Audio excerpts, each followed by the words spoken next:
Shri Ram convent द्वारा आयोजित ज्ञानी शक्ति में आपका स्वागत है। हमारा आज का टॉपिक है बेसिस ऑफ अकाउंटिंग।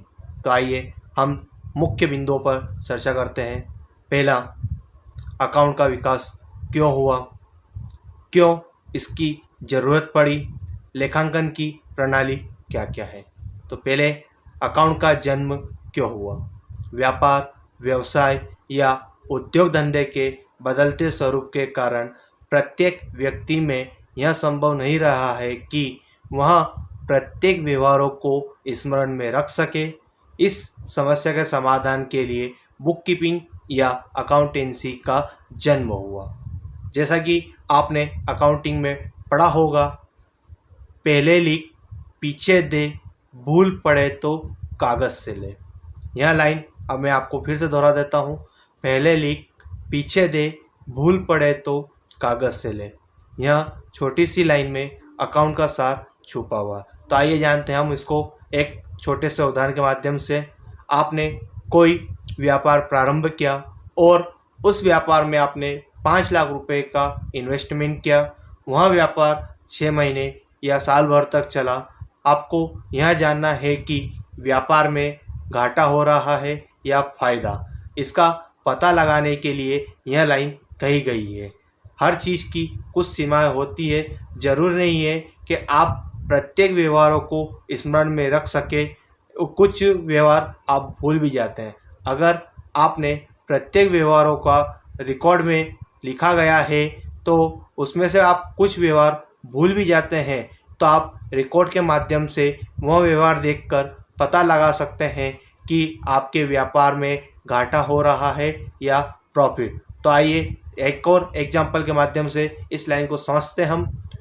आपने 2 लाख रुपए का माल नगद खरीदा कैश परचेस के रूप में, और कुछ समय बाद आपने 3 लाख रुपए का माल उधार खरीदा यानी क्रेडिट परचेस, और आपने किसी भी प्रकार का इसमें कोई रिकॉर्ड नहीं किया गया है। जब आपने उधार माल खरीदा था उसकी अवधि 6 महीने की थी।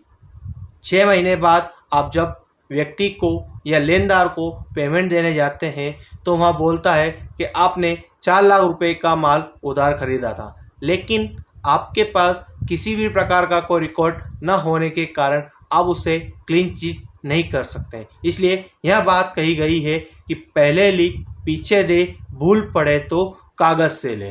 तो आइए अब हम लेखांकन की प्रणाली पर चलते हैं। लेखांकन की प्रमुख प्रणाली निम्न है। पहला, भारतीय या महाजनी बही खाता प्रणाली।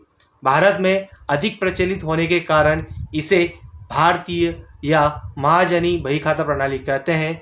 भारत में लेखे रखने की यह सबसे प्राचीन प्रणाली है। यह प्रणाली सरल एवं वैज्ञानिक है। इसे लंबी बहियों का प्रयोग किया जाता है। इसमें देसी भाषा जैसे हिंदी, मराठी, गुजराती आदि में लेखे किए जाते हैं। दूसरी प्रणाली हमारी रोकड़ प्रणाली।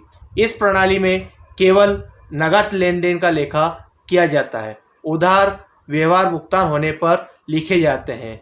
यहाँ केवल पेशेवर व्यक्ति जिनका उद्देश्य लाभ कमाना नहीं होता है, वे रोकड़ पद्धति के आधार पर लेखे रखते हैं।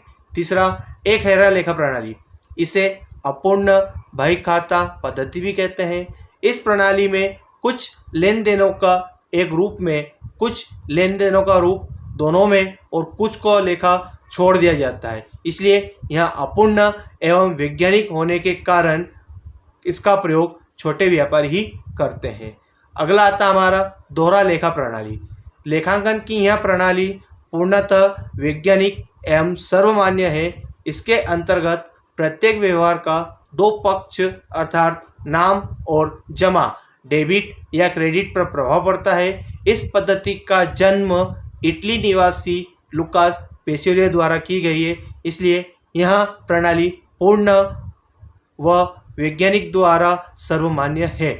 धन्यवाद। जय हिंद, जय भारत।